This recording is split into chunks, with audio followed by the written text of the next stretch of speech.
loving yourself is really high on that list. Because if you don't love yourself, how on earth is someone else going to care about you in that deep way? Keep watching to learn more. You can now download all 9 copies of the New Thinking Aloud magazine for free or order beautiful printed copies. Go to newthinkingaloud.org. For early access to our videos and live stream events, sign up for our free weekly newsletter at newthinkingaloud.org. New Thinking Aloud is presented by the California Institute for Human Science, a fully accredited university offering distant learning graduate degrees that focus on mind, body, and spirit. The topics that we cover here. We are particularly excited to announce new degrees emphasizing parapsychology and the paranormal. Visit their website at cihs.edu.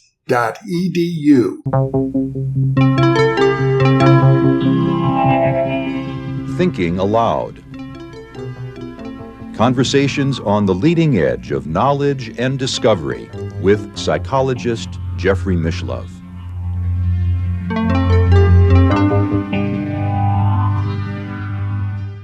Hello and welcome. I'm Emmy Vadnais, co-host with Jeffrey Mishlove. Today, we'll be exploring our past lives reel with my guest, Karen Kubicko, who is a past life hypnotherapist, intuitive psychic reader, and Reiki master. Karen completed the past life therapy professional training course with Dr. Brian Weiss. She received her hypnotherapy certification through the National Guild of Hypnotists. Karen is author of Life is Just Another Class, One Soul's Journey Through Past Life Regression, Making True Love, Healing Relationship Patterns Through Past Life Regression, and 10 Signs You Have Lived a Past Life, Inner Exploration Workbook. If you enjoy this program, please like, subscribe, press the bell icon, and share it with those who you think would also enjoy it.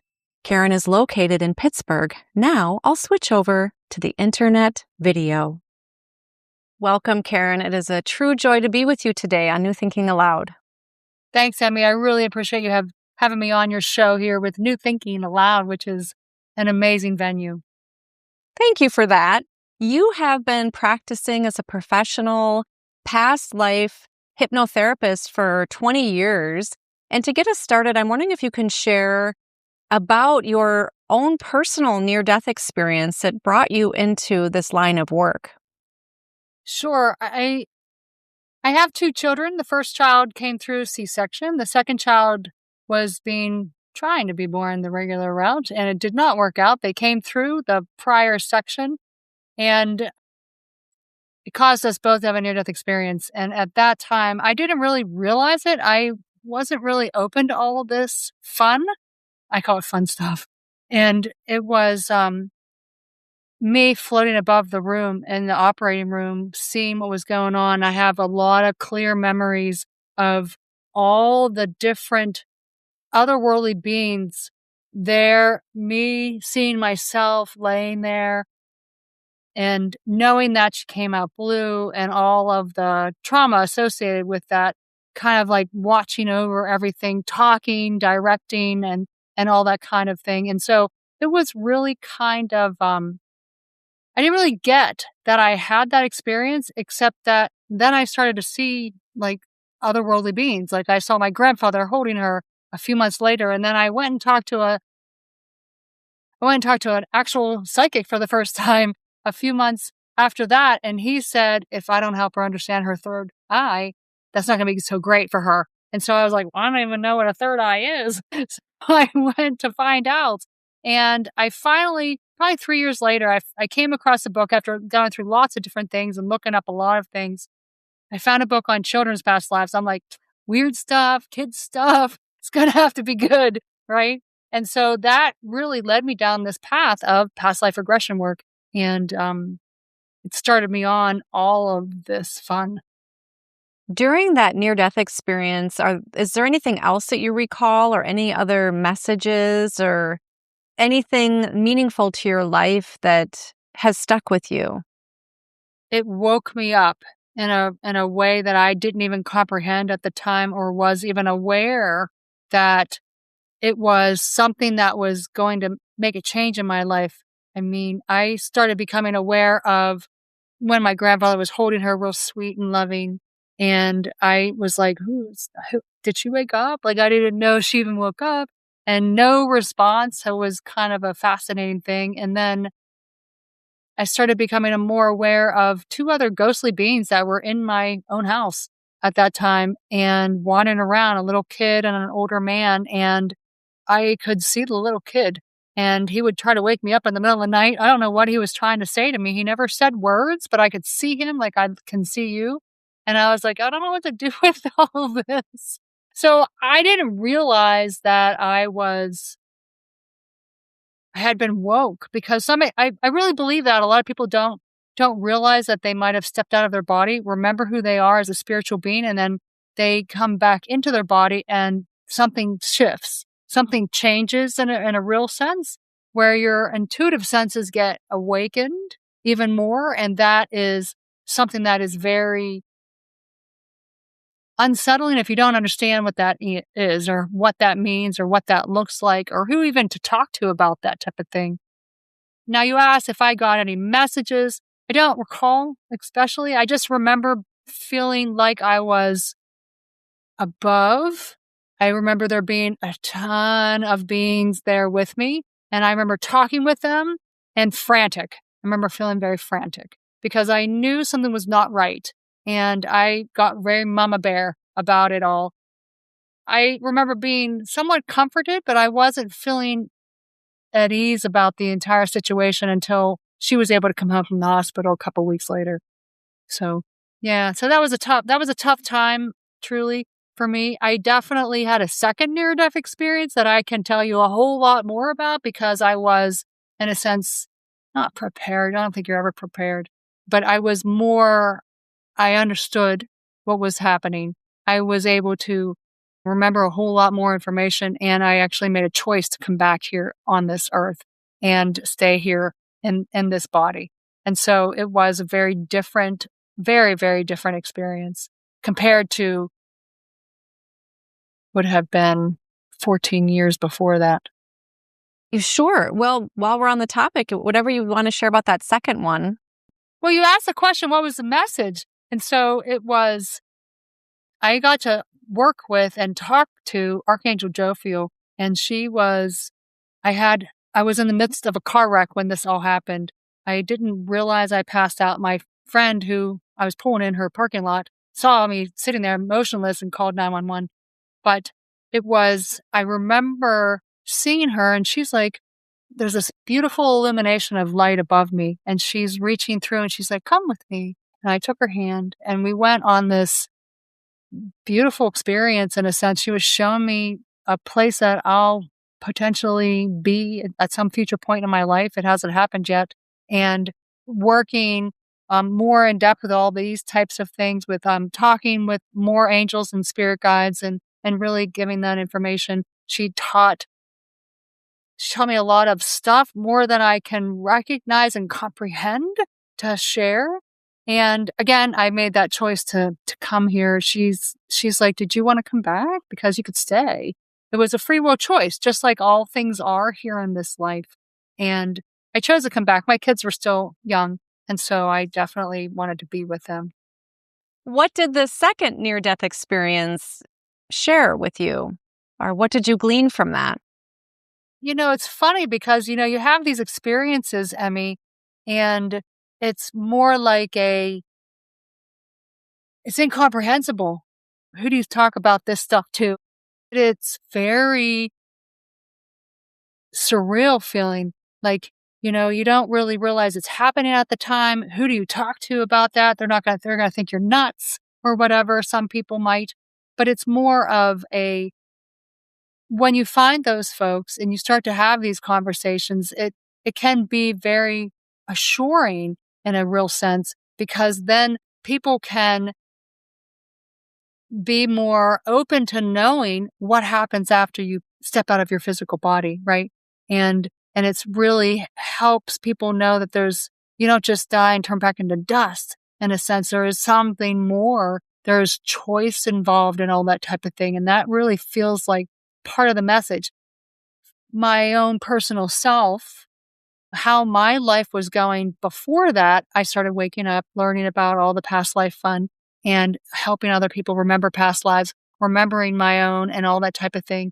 And what happened is that I started to really get in touch with connecting to all of the information that is along the lines of being very more open, getting more information from spirit guides and angels and really connecting in with that knowledge. So I was kind of like here learning, and then I had that car wreck near-death experience, and then I was like here understanding. I mean, it just really took me up quite the notch. It was almost like I went up several steps of understanding and really confidence in my intuitive guidance that I was receiving from for whoever on the other side. After that first near-death experience, you came across the book Children's Past Lives. Correct. By reading that, you then learned about Dr. Brian Weiss, who you then went on to go and get training from in past life regression therapy. Yeah, I mean, what a gift. He's an amazing person. Him and his wife had taught that class at the Omega Institute in Rhinebeck, New York. And it was such it feels like once in a lifetime opportunity because I got to be chosen to be on the stage to be regressed by him. So I was super excited about that. And so it just really gives you that confidence to work with other people and to understand, there's so much more than just this experience, really. Yeah. It's looking at the whole soul experience, our whole everything. Yeah. More than what meets the eye with the physical world. Absolutely. There's so much more. So much more. Now, Dr. Brian Weiss, he has written books like Many Lives, Many Masters. And if I recall correctly, he had a patient he was working with, a woman, Catherine, if I recall her name. Mm-hmm. Yes. He was helping her, but in effect, she started telling him about his life. And I believe even she started recalling other past lives and telling him about his. Is that right? Or personal details? Wow, I don't know that exactly. I know that in one of his books, it's been a minute since I've read his books, to be honest. And he doesn't really speak about that too much whenever he did teach the class. Now, also keep in mind, that was 20 years ago that I took that class in 2007.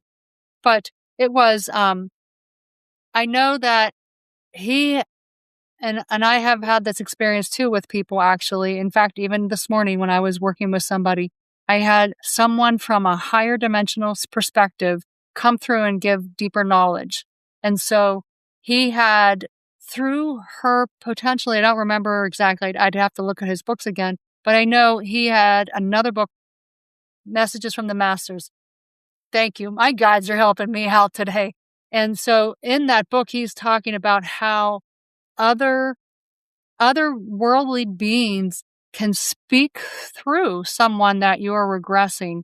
And so as a past life regression hypnotherapist, helping people to remember these types of experiences, sometimes you get to that in-between space where you are actively connecting in with your spirit guides, other guides and other levels and dimensional aspects in a way, and then they actually can start communicating through you, or you hear them, or they give you the message and then you relay it in that kind of way. And it's beautiful. Sometimes it's just beautiful, honestly, Emmy. I mean, and it's very, very interesting. But back to your question, when Brian, I know that there's a specific aspect in one of his books that I thought was interesting. This helped him take that big leap. There's something more out there than just remembering a past life. He worked through his own stuff for, I think, 5 years or something like that before he was like, I probably need to write a book about this because it's something beyond normal, just hypnosis. And he was I think he was in charge of the Florida, I'd have to look, university of something or whatever, as a psychiatrist. And so, Yeah, I think he ran the department, the psychiatry department. yeah. And so it was very much outside his comfort zone to even contemplate a past life and to begin with. And then he had someone, and I'm not sure if it was Catherine, to be honest, I'd have to look at his books, but it was definitely someone was coming through and talking to him about a child they had lost. And that was I think the thing that switched his mind. I was like, yeah, there's something way more that we don't even understand. And so it's definitely helped him come to that perspective that it's all good and it's helpful and healing. It helped him. Yeah. So it was, he was doing hypnotherapy with Catherine, and I believe she spontaneously started having past lives, and he started cataloging those, and then she started giving him detailed information about his life that only he and I believe his wife knew. Correct. Also, Brian Weiss was a judge for the Bigelow Institute for Consciousness Studies essay competition in 2021, Oh, that's cool. where they had a competition to find the best evidence for the continuation of consciousness in the afterlife. And our very own Jeffrey Mishlove, who created this program, New Thinking Aloud, he won the grand prize for that by pulling together a lot of information from people his own research and people he had interviewed from over the years. And so Dr. Brian Weiss was on that panel as well. That's awesome. No, he's a fabulous human being, really, just genuinely nice person. Can you share a little bit about what that was like being regressed by him? Sure. Now, mind you, by the time I had taken this class in 2007, I had actively practiced self-hypnosis and was receiving some of my own personal information. I had gone and had a few past life regressions done by someone who was offering that here in Pennsylvania. And I convinced my girlfriend to help me remember some. I had some background and understanding on some of my own past lifetimes. And so I was very much versed, in a sense, on some of my own past lives before that experience, and understood the process a little bit on what it looked like when I was helping other people. And for anyone listening that has ever attempted to or helped somebody remember their own past lives, man, you got to have an open mind, first of all. But it definitely is helpful to have your own personal experiences, because then you get what other people are understanding or seeing or feeling or however they're receiving the information, and it helps you give them a better experience. So when I was in his class, he was looking for someone to do a quick induction, which means that they put you under like this. And he had me sitting on the edge of my chair. He's doing this. He's saying, I forget exactly how he did it. And it was back in 20 years ago where there's no cell service in this particular place. And I don't have any recording of it, just such a bummer. But I was in an instant, my eyes are flittering, which is a common sign that you're in deep hypnosis, which is the same as a meditative state, which is the same as going to like a theta state, which is really making your brainwaves relax. We go in and out of it all day. Some people are worried about the word hypnosis. And so I started remembering more of a past lifetime that had already come through for me. And I was a woman way back in the 1800s. There's such an interesting past lifetime. I started out being way down south someplace. The house burned, my parents perished, and I was taken here to Pennsylvania to a little town that I actually have a girlfriend there, and we visited the cemetery that's connected to where my aunt, who then took care of me, lived, and that was where she was buried. We knew exactly where she was. It was fun, actually. I've never really shared that with anybody except my girlfriend. That's so funny. But I ended up in Johnstown, Pennsylvania, and I somewhere, I've never figured out how, I've never delved back in to find out how, I knew how to do midwife help somehow. I don't know how I knew how to do that. I knew how to do that. And I had not helped many people, but I felt comfortable with it. And so I was there helping a woman. And this is the part that I remembered on the stage.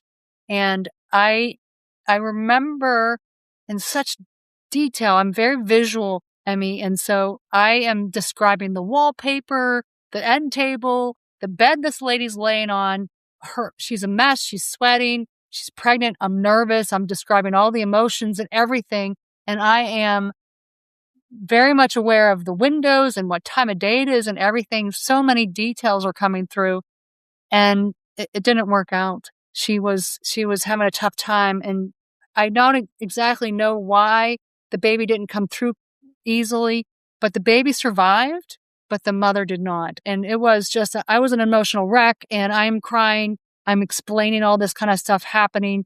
It's a little gory to describe, but I was describing that to the crowd of 1,000 people, I think. I don't know.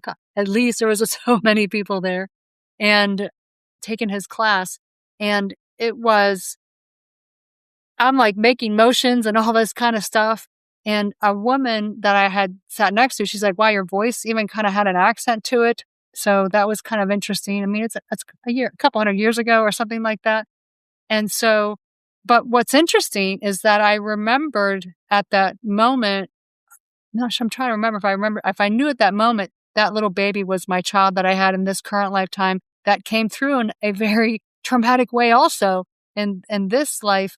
And so it was interesting that happened twice for them as a how they incarnated into this life. So that was a fascinating thing. But they came back to me again in this life. So that was wonderful. And I started caring for her as a child in that past lifetime also. So that was also wonderful. The person that I was trying to help, interestingly, is my sister. And I recognized that. And there's a whole other big, long story of how interesting things all happen in this current life connected to past lifetimes to that. But when I was on the stage, I'm remembering all these details and all these different things and coming through. And it was just fascinating. I mean, just to remember all that with his help. And I can remember people asking questions. Are people supposed to move around like that? Because I'm knocking the microphone out of his hand. I didn't know. And, it's just a funny thing. But it was interesting to have that experience. He knew exactly what to ask next to help you in the process. Well, before we go further into your personal and professional experiences with past lives, I think this is a good time to address the veracity of them. And of course, we know there is work by Dr. Ian Stevenson and the University of Virginia Department of Perceptual Studies. And in fact, I believe there's over 2,000 cases where children remember their past lives, and they consider those cases solved because there was so much evidential information, and the children were also able to share accurate, detailed information that they wouldn't have otherwise been able to know. True. Yeah, I mean, I haven't read all of his work, but I definitely am familiar with it. And I mean, birthmarks, markings that you have on your physical body in this lifetime can sometimes, I can't say always, sometimes be directly connected to a past life trauma. And so, like, it's, if you think of your physical body as a expression of your energy body, if you have trauma or energy or emotion that's stuck, in a sense, within you, and if you're born with that because you've never resolved it on some level, then you kind of comes through again. Let's pretend you have a birthmark like on your hand or something like that. And maybe in a past life, maybe we're in a war and something happened to your hand when you're shooting your gun or throwing the arrow or whatever you were doing. Something happened to your hand. So in this current lifetime, you have this great big brown spot. It's a birthmark of some kind. And you come through in this current lifetime with it. And you're like, oh, I don't know why I have that there. And you remember a past life and you remember that experience. And it comes through and you're like, oh, that completely explains it. That marking looks exactly like that wound that I had that caused my death or whatever. I mean, I used to have a birthmark right here that is very interesting because one of the reasons I looked into Ian Stevenson is because of that. And it's not there anymore. It's so weird. And I was like, I don't understand. I didn't know that was going to happen. But I had like a bullet hole sized birthmark right here on my neck. I have some really old pictures of me from high school online that show it when it was there. But I remembered the lifetime where I had been in a speakeasy for the one and only time and got shot because the mob didn't like that this place had opened up a new speakeasy in their territory in New York area. And I was shot by a stray bullet and died. And there was so much frustration and anger. I didn't get to have the beverage, not that I cared. I went there to dance, but it was just a fun time. And I saved up so much money to buy the outfit and do all the stuff. I died very frustrated. So all that frustration was in that bullet shot hole, in a sense, and it manifested in this current life or expressed in my physical body as a birthmark in this life. And when I remember that lifetime and did forgiveness work, which is so important, Emmy, I didn't realize it would go away. And so a couple months later, I'm talking to my girlfriend who helped me remember this lifetime. I'm like, we need to sit in the sun with the kids some more because my birthmark's gone away, and that's never happened. It's never faded.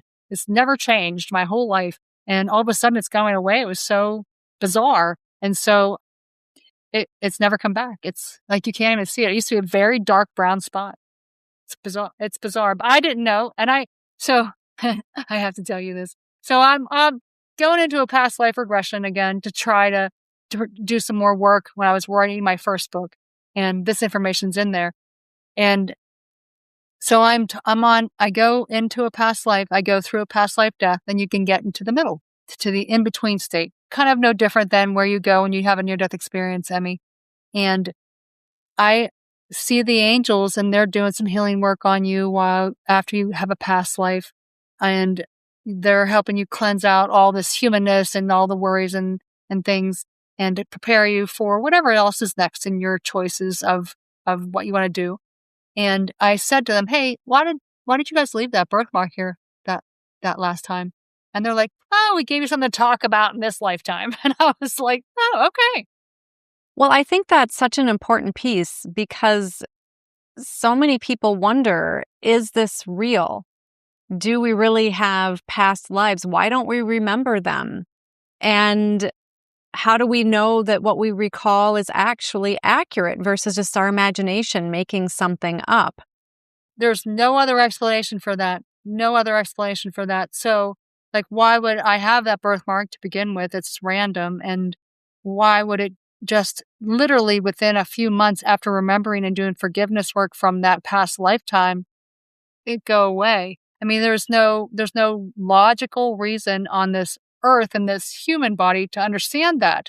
I mean, for someone that's not sure if they're actually remembering a past life, some of the ways that you can know without a doubt that you have experienced a past life memory is there's emotion to it. I mean, a lot of people, when they're experiencing past life regression work, where they're remembering a past life, I can't even tell you how many times people say, man, I never cry. And there's tears dripping down their face the whole time, emotions coming up, right? Because sometimes there's emotions that have not been expressed from such a long time ago that come through that are ready to be just kind of burst out in some kind of way that it's unresolved. And so now you get that opportunity to remember it, in a sense, to resolve it and let it go, let it release in some kind of way. Another way that you can know that it is a past life memory, I have had people actually take the information that they remembered and look it up online. They found themselves on Ancestry. They have found like validation about it. The most obscure, interesting thing that someone said one time during a past life regression is that they were in Egypt. They had something to do with scrolls, and they were putting a wax seal on it. But they knew they had different colors of wax that they had to use depending on what it was or how important it was or whatever. And they were specifically using blue, I think, as a wax. And I was like, is that even a thing? And we looked it up online when they were done. And honest to God, there's different seals that were used back in Egyptian time based on different things. And she knew all the information. How? How would she know that? You know what I mean? So there's another example. And I've had tons of people look up stuff that's exactly like that. I mean, I have this other guy, and I always remember this one because it was so specific.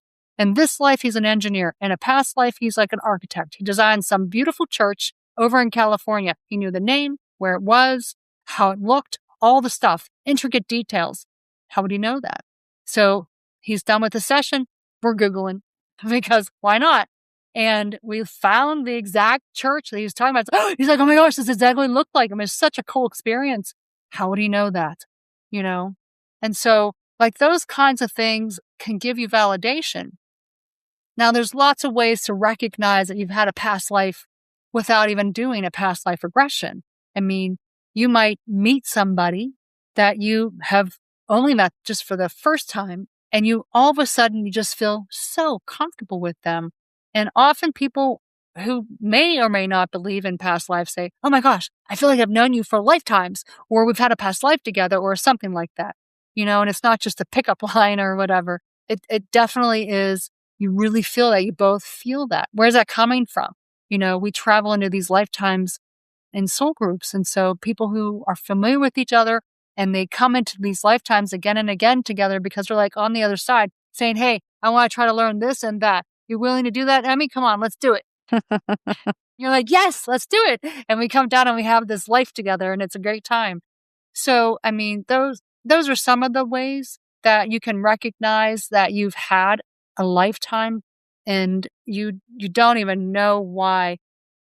Some other examples are like, you know, if you really love a particular city or a musical instrument or something that is just, where would you get that information? Your parents never did that kind of thing. You weren't so interested in that. And you have no reason to just love that, whatever. It could be anything historical in a sense, or a country or whatever. And then you come to find maybe lots of years later that you've had a past life there and maybe it was very loving, or you played an instrument and you were so good at it. And then you picked it right up again in this current lifetime and you're like magically insane good at it, you know? And why? Why do you think that? I mean, even just looking at some of these YouTube videos where these little kids are incredible dancers or can play the piano like Mozart and just go at it crazy good. You think that just pick that up randomly? I mean, where do you think that's coming from? You know, it's just incredible. And a lot of kids can spontaneously remember their own past lifetimes. And I've talked to a lot of parents about that. They bring that information forward and they're remembering it without any effort. I mean, there's a lot of other examples for that, Emmy, but I mean, mostly it's about the emotional aspect of it and the validation that you can receive by looking yourself up, in a sense, validating some of the historical information that came through. My guides are actually telling me to mention one more example, if you don't mind. The other example they feel like is really helpful. They're like no different than how I described. I went back into a specific past lifetime when I was working with Brian Weiss that one time. Another way that you can validate that this is a real memory, it's no different than looking into your own past experiences in this current life. You remember stuff from whenever you're 20, whenever you're 30, whenever you're 15, random little information when you go into a past life. Clearly, you don't have time to remember all the thousands and thousands of hours that are involved with that particular past lifetime. But when you remember just a snippet of a past lifetime, you can go back, remember more, and then you can go back and remember more. And pretty soon you have kind of like a gist of that whole storyline of that past lifetime, you know? And so it's really nice to be able to connect to all of that. And normally, anytime that you remember a past lifetime, Emmy, it's always about helping you in this current lifetime in some form or fashion. And that's really the important aspect. Yes, it seems that pretty much all of us have certain topics we're interested in or certain aversions, and some people are naturally just good at something. Maybe it's sort of, we sometimes refer to that as like maybe a gift or some type of an innate ability. There's also xenoglossy, which I think you also experienced, where people can start speaking another language that they were never trained in this lifetime. True. And I have had other people come through with that knowledge too. I mean, I I have a clear memory of being this woman. Her name was Ujiwa in Cambodia way back quite a long time ago. I mean, I can tell you everything about her hair, the pick she used to try to comb it out. But she talked about the name of the city, Udang. In this current lifetime, I got nothing. And then she said a couple other words that were, I didn't know what they meant, but I knew what they meant coming out of her mouth. You know what I mean? One was a description of the female lion that caused my death in that lifetime. And a couple other words I'd have to actually look at my notes to remember because they're not it's not my language whatsoever. But Udang is in Cambodia. It's a city now. It's a different, I think it's Phnom Penh. They just reminded me, I can't even say that word right, I don't think. And so that's what its current day name is. And I did some Googling to try to, what the heck? Udang? I mean, I found some obscure thing that talked about it previously had been named Udang. And so, I mean, it was like, how would I know any of that? It was so interesting. And lots of information like that can come through when you're remembering a past life, especially if it's a memory that's yours. And, it's no different than you remembering where you went to college in this current lifetime or something like that, or your high school teacher that was like one of your favorite inspirational teachers or something. You remember those kinds of details and things like that again, and what's important to you. Mm-hmm. Why is it important or helpful for some people to remember their past lives? Because some people have suggested that we have what we need in this lifetime, and we bring from our previous lives, if they're real and they seem they're real, with us to this lifetime. I guess I can tell you my why I thought this was fascinating, why I was inspired to do all this and to get actively involved with it to help so many others to have connection to their whole soul experience, not just this experience that we're having right now, because you're so much more than this. And we're having all this at once, which is a way bigger thought process topic. If you think about understanding that we're more than just this humanness, no different than why do you have that musical skill, or no different than why are you connected to, I really want to go to Paris, or whatever the case may be. That's for me. But it's just like, why? Why do you feel that way since you're a small child? Why do you want to do all those kinds of things and love all those specific things? And, for me, I was looking into all this information and I found Carol Bowman's book on children's past lives because it was very inspirational in a sense, her story. Cool that she talked about all the other stuff, and fascinating that my child actually had a past life memory come through spontaneously based on just asking an open-ended question when she's 3. And it helped her in some way. I was like, wow, this is magical. Something's different here. And so Carol Bowman's story was that she was able to spontaneously remember a few past lifetimes during an episode where she was having a hard time breathing. And at that time, she remembered a couple past lives. It started going away. She worked with somebody else to help her understand it. And she never had that issue again. Where previously to that, from what I remember in her prologue, or I think it's a prologue in her book, she's talking about having had this issue for many, many years. And then all of a sudden it went away because she remembered a couple past lifetimes. I'm like, hey, if she can do it, I can do it. And so I thought, well, I'll see what I can figure out from my own asthma that I had at the time. And, honestly, it took me a solid month of trying to remember a past life through listening to a guided meditation. And the very first memory that I had was the past life experience that was connected to why I had stopped having an easy time breathing, in a sense. And it took a solid 5 years before I remembered enough of that, felt comfortable with the process, understood what you had to understand in a past life memory, and I went back into that past life many times on purpose because I was determined, man, to figure this out.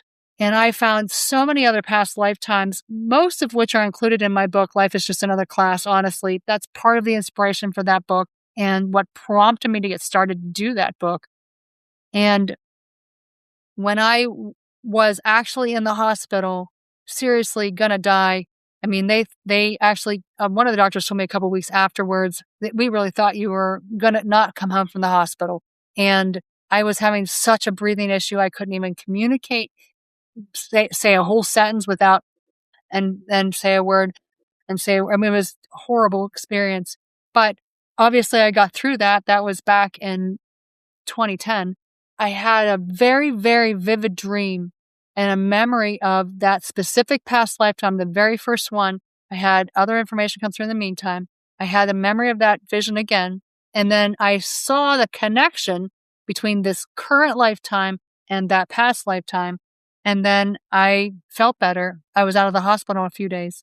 And it was like, wow, took a long time, but that was pretty interesting how that all came about, right? And so, it's kind of no different than the birthmark. I didn't expect that to happen. I just was like, oh, that's interesting. And I still don't believe it because if I look at old pictures of myself, it's still there. But it's really about, figuring out if there's something going on in your current life right now that is unexplainable. Maybe you have a fear of flying. Maybe you have a fear of heights. And in no instance in this current lifetime have you had anything connected to that.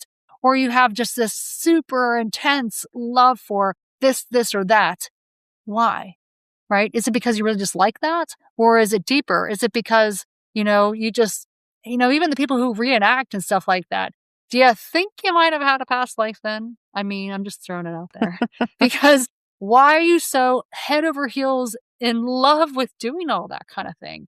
And so when you can make that connection to it and you understand, oh, now I understand why I love French so much and French things and France and everything about it for me personally.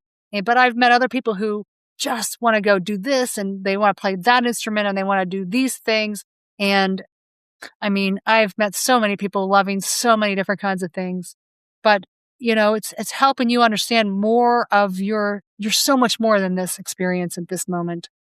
What do you think is happening when you and the people you have been helping are able to recall their past lives? Like, what is the mechanism, or why does that seem so beneficial for helping with, it seems there's like healing happening?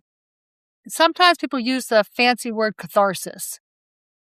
Even if you're remembering something from this current lifetime, let's say, for example, and this is a past life, it feels like a common thing, but you could apply to any life, any experience, current life, whatever. Let's say, for example, you're a young child, your parents split up, your dad leaves for some reason, okay? You, in this current life, as a 5-year-old, feels abandoned, okay? So then you suffer from, I feel like I'm going to be abandoned. You have this abandonment issue situation happening continuously in this current lifetime. And then you start to, as an adult, you go back and think about that life that you were living as a 5-year-old in this current life, and you recognize, oh, my dad left because of this, and I found out this about my mom, and was I really abandoned? No, they're just going through their own stuff. So you get a different perspective, and that gives you that gift of that different perspective that causes the catharsis, the healing, in a sense, on a different way. You release some of that. You forgive your father. Hello, great thing to do. Always forgiveness. It doesn't matter who or what it is that you're forgiving, but you're forgiving that. And you are releasing that subconscious flow of energy that anger, that frustration, that resentment that's towards your dad from him abandoning you, where in a sense he was doing something completely different. I have had so many people just remember past lives with that one subject, abandonment, where something happened to a parent and then they believe that person on purpose left them. In the meantime, they might have, let's pretend it's a couple 100 years ago. There's not communication easy, right? We're not going to just call up and be like, hey, no one's answering their cell phone, or you can find somebody on the internet, on social media someplace else, and you knew what happened to them. None of that was occurring. So let's go back to the 1400s. Your parent goes away and they never show back up. and you're like, oh my gosh, I'm abandoned. But meanwhile, they probably passed or something bad happened. You have no idea and you never figure it out. But when you go into a past life regression, let's pretend you have an abandonment issues, reawaken somehow in this current lifetime, you go back into a past lifetime, and then you get to have that higher perspective. Oh, my parent passed. That's why they didn't come back. Let me forgive them. And then you have love for them and you've released that whole trauma from a different perspective. And now you can feel resolved. You have that catharsis. It sounds like forgiveness is very important for, shall we say, healing ourselves through past lives. And sometimes, maybe like even in a current life, how therapy can be really beneficial, we might need to process our emotions before we can get to a place of having compassion for ourselves and others, maybe. Right. Well, it's true, Emmy. I mean, if you are... So the way that I look at forgiveness is very... The way they show it to me visually, because I'm very visual, it's almost like you are literally giving your energy to the trauma. You're giving it. Every time it comes to mind, every time you have a trigger, a memory, I don't know why I feel like I'm abandoned, or what, we'll use that example since we were just talking about it. You're giving your literal energy to it, right? And so that drags you down. And so when you can recognize from that different higher perspective, in a sense, or a different viewpoint of what happened there, you no longer give your energy away, right? And so then you can feel more whole, more happy, more complete. Your vital life force energy is raised up more, your vibration, however you want to refer to that, it feels more, you feel more vibrant because more of you is not giving your energy away to something else. And when that happens, then you can feel more love towards yourself. So for me, forgiveness is you're not giving your energy, even on a subconscious level, away. Even whenever I released that forgiveness of the birthmark that I had here, I didn't realize the birthmark was truly connected until I was in the midst of remembering that past lifetime. When I did the forgiveness work, for example, I forgave myself. I forgave the guy who brought me. I forgave the metal of the bullet that hit me, the bullet, the guys in the mob itself, the entire party, the music that was playing because I was part of it, the smell of the gas inside this boat we were in for this speakeasy, the people who created the bill or whatever to have the prohibition happening, which if a young person is listening, for a short period of time, people were not allowed to drink alcohol here in the United States. It was called prohibition. So history lesson. But it was, they had these hidden places you could go to get alcohol, and mobs mostly ran it, I think. I'm not sure 100%. I don't really know all the facts. But I know that I forgave all things involved with everything and everything that was part of that. And it really made for a deep healing. It's funny because I have noticed, and I'm getting a little off subject here, but like if I would have had, let's say, for example, an allergy to a particular kind of metal, wouldn't have been interesting had it been that metal of that bullet that was impacting me and causing my death. So I always include the wood, the metal, the whatever that has caused someone's death. And I've seen that come up in past life regression work with people, interestingly. It seems that sometimes people can recall a past life, have a cathartic experience quickly. Maybe, I know you describe in your book that you had to, in several cases, go back several times to remember different pieces of the past life, to be able to piece it together and have probably different emotions for that to heal. And I would imagine that there might be people who, even if they do that, they still carry some of that here in this lifetime with certain dynamics, with certain people, groups, organizations, countries, and so forth that still need attention in this here and now as well, maybe? Yeah, I mean, I guess it depends on what the trauma is. You know, there's so much, and there's only, you have a little bit of time whenever you're working with somebody to help them remember a past life. And so you try to get down to what's most important for them at this moment. If you have a fear of swimming in an ocean or murky water or something like that, it might be a couple different past lifetimes that have affected you in that kind of way. And sometimes it's not directly connected. Like I have an example of sliding down a hillside into an empty, it was a cellar, and stuck there. And then in this current lifetime, and I recognize in another past lifetime, I had a fear of steps in a weird way. And not really so much in this lifetime, only I have, it's almost like I transferred that fear onto my children when they were little. I was so phobic they were going to fall down the steps. I had gates at both sides and there was no door to shut, at the stairwell. And it was a weird, a weird OCD thing that I created. As soon as I remember that past lifetime where I fell down the hill, made the connection, and my youngest even called the steps a bumpy mountainside, which I thought was weirdly coincidental because in that past lifetime that I remembered, I fell down the side of a bumpy, and I could feel the bumps of the rocks as I was sliding with uncontrollably down the side of the hill. And, and it was transferred onto my fear of my kids falling down. In a past life, my mother had to drag me up and down this set of stairs to the apartment we had lived in back in the day. And it was just a weird transferred fear that I had that was unresolved until I did a whole lot of forgiveness work for that bumpy mountainside, and that caused my slide to death.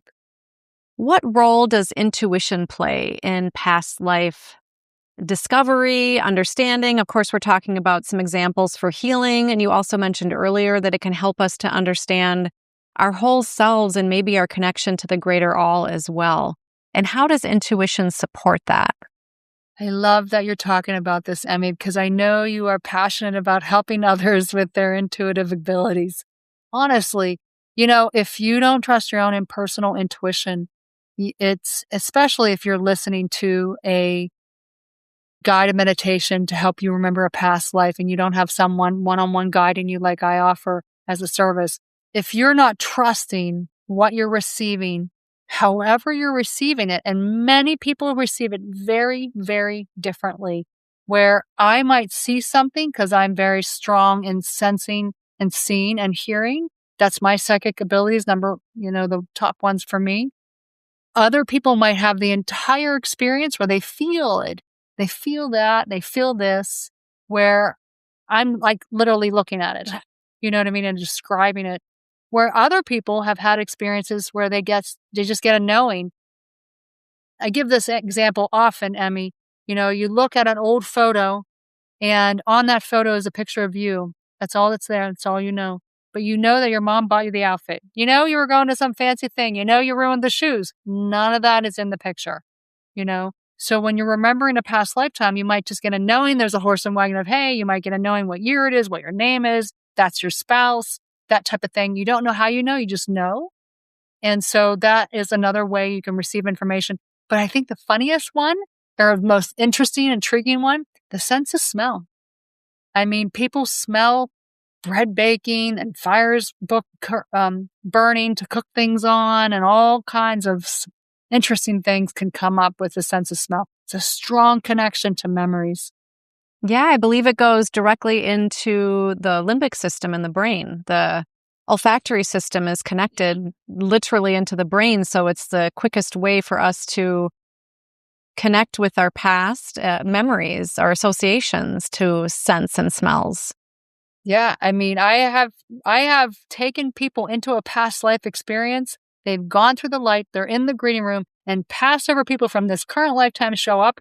And the reason they know, they can smell their cologne or their perfume or something like that connected with them. And then they're like, wow, I smell my Pabst cologne or whatever. And then all of a sudden they're aware that they're there. It's incredible. You just said something very quickly there. Which part? Not only do you help people remember past lives, but it sounds like you take them through the death process of that past life. And you mentioned a green room, is that right? A greeting room. Oh, you mentioned a greeting room. Okay. Yeah. So like when you normally, I'm going to say normally because sometimes people linger in this earth plane but normally, and well, when that comes up, I help them go in the light, I have to say. But normally what happens is you recognize your past, and whether or not you choose to go through that death experience or not is up to the person. It doesn't have to happen. You can skip over that part. You definitely don't have to re-experience any of the trauma. And honestly, you don't. It's like a fraction of, you just get a knowing or an understanding. Yeah, I got shot, and so darn. And then you recognize you step out of your body, and that's literally sometimes a reaction. Darn it. You're frustrated about it or whatever.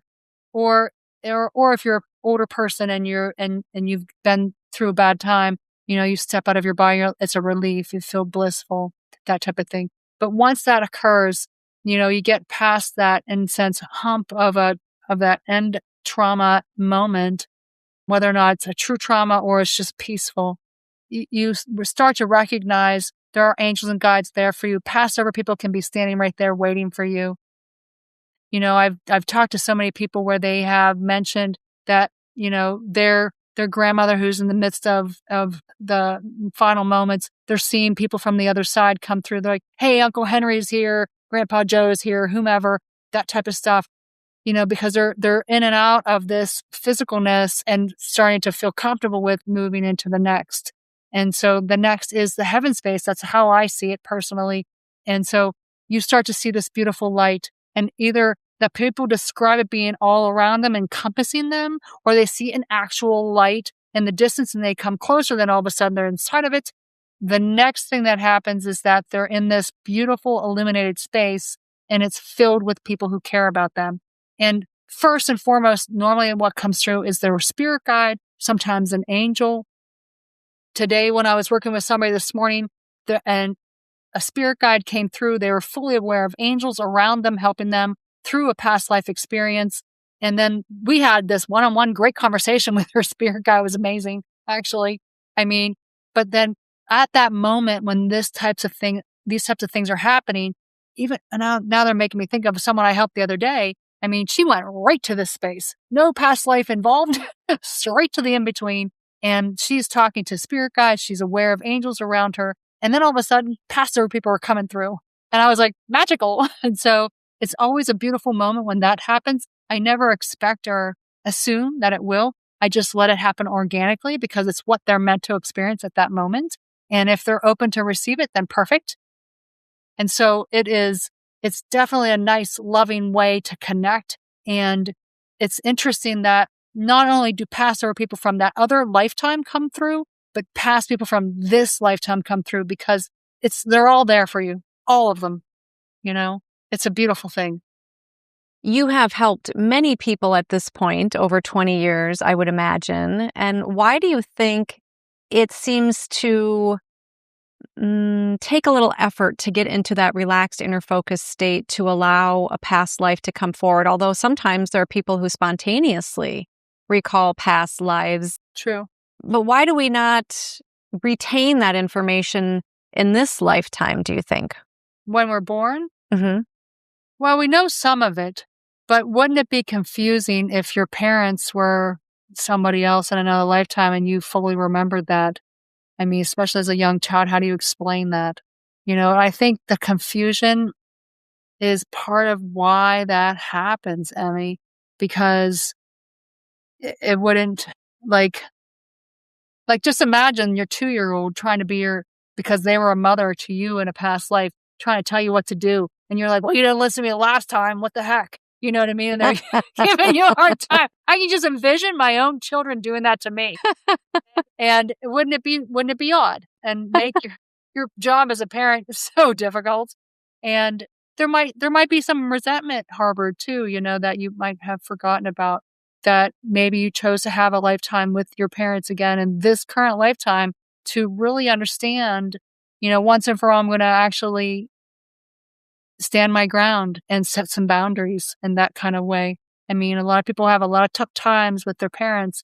And if you start to see that different perspective, but man, if you came through knowing all this stuff, you're not ready, So it would be super confusing.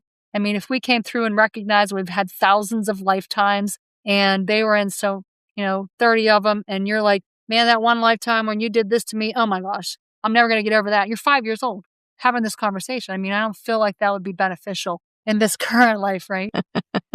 I feel like that might be why we forget. Who needs kindergarten at that point? Right? Like you miss that whole fun with crayons and everything. Come on. Kindergarten was fun.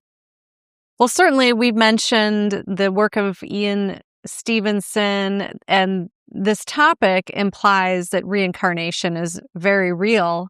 And you mentioned that people can have thousands of lifetimes, and I'm curious if you have any kind of number as to how many lives people typically live and to really what end. Like what is the purpose? What is it that people are developing? Because the title of one of your books is Life is Just a Class. Yeah, it's another class. Because some people don't love being here and would No, prefer they to don't. not come back again. Well, so if you want to get off this crazy train, they just told me to say those words. If you want to get off the crazy train, which is, it's, I don't know, this earth is so beautiful. I love it. And I love that there's so many different things that you could experience and do and see and learn about here on this earth. There's so thousands and thousands of things. And I think that's part of the draw for people to have an experience here. But I feel like, ultimately the goal, and one of the reasons why I wrote that book on Life is Just Another Class, because I personally wanted to know, what is the fuss about? Are we just thrown into these lifetimes, or are we actually on a path? Is it because we're learning this and then we learn this and we learn a little bit more and we learn a little bit more? Because it definitely feels like we go up a couple steps, down a couple steps, up a couple steps, up a couple more, down 5. Do you know what I mean? And it's really, you're trying to learn on a soul level. So like there are some soul level lessons that can be learned, and they're like loving yourself is really high on that list. Because if you don't love yourself, how on earth is someone else going to care about you in that deep way? How? And if you don't respect yourself, how do you expect somebody else to respect you? And so those kinds of things are not something you just automatically learn. It definitely feels like it is a slow learning type of situation, and it takes time. However, I have to mention, Emmy, every single time that I work with somebody or we get to a point where we're talking to a council member spirit guide, that's the type of spirit guide from my perspective that helps you pick out a lifetime. They're like, "Are you sure you want to do this? Yeah, it's your free will, You don't have to come back in this life, And so it's no different than how we're experiencing everything in this current life. It's a free will experience. It's your free will to choose to interview me, my free will to be on your show, right? All good free will choice. I know. Hey, thank you. I'm so glad you invited me.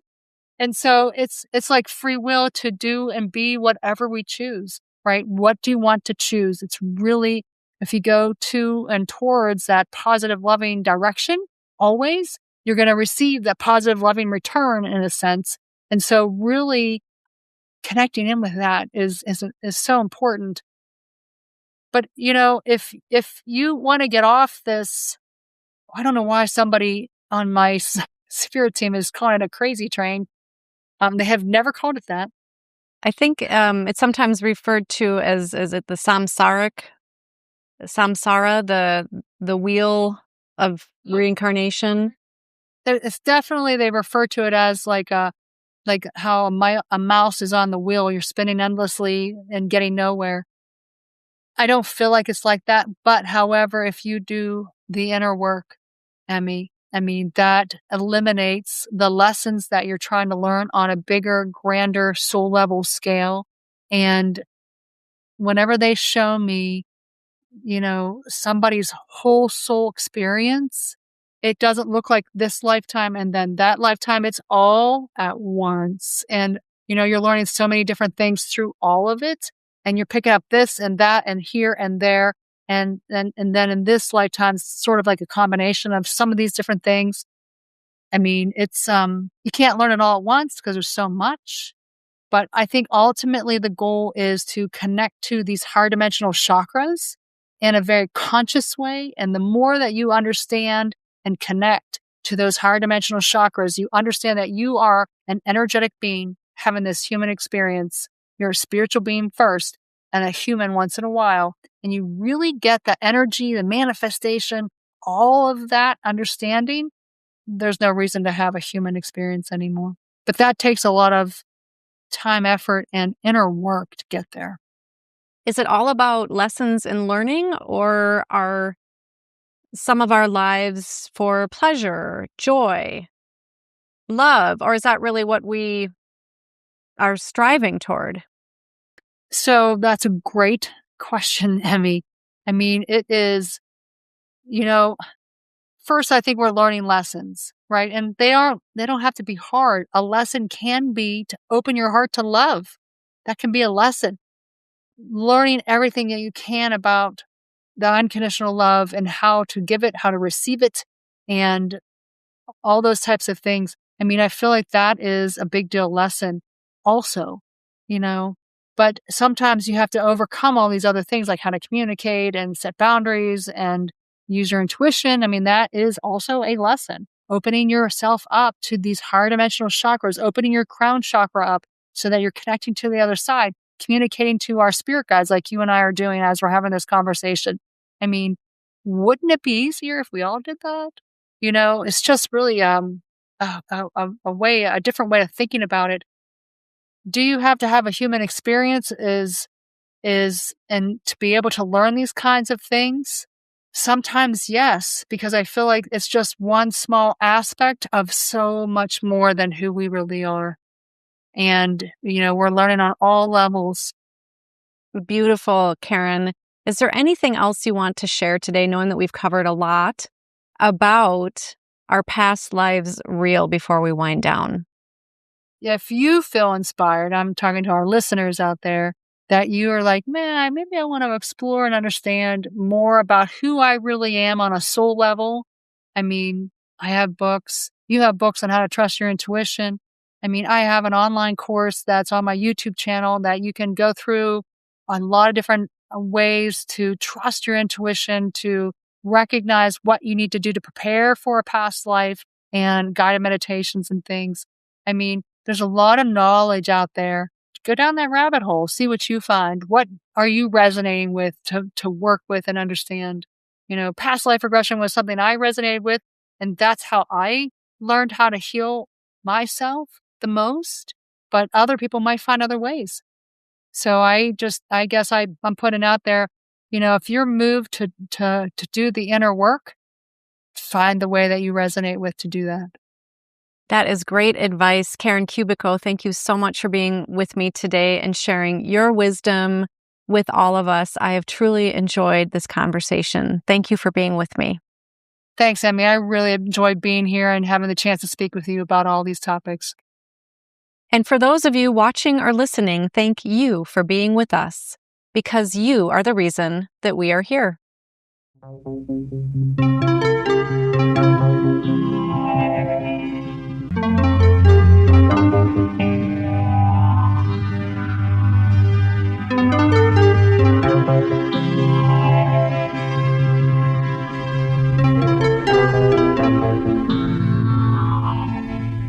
You can now download all 9 copies of the New Thinking Aloud magazine for free, or order beautiful printed copies. Go to newthinkingaloud.org. Book 4 in the New Thinking Aloud dialogue series is Charles T. Tart, 70 Years of Exploring Consciousness and Parapsychology, now available on Amazon.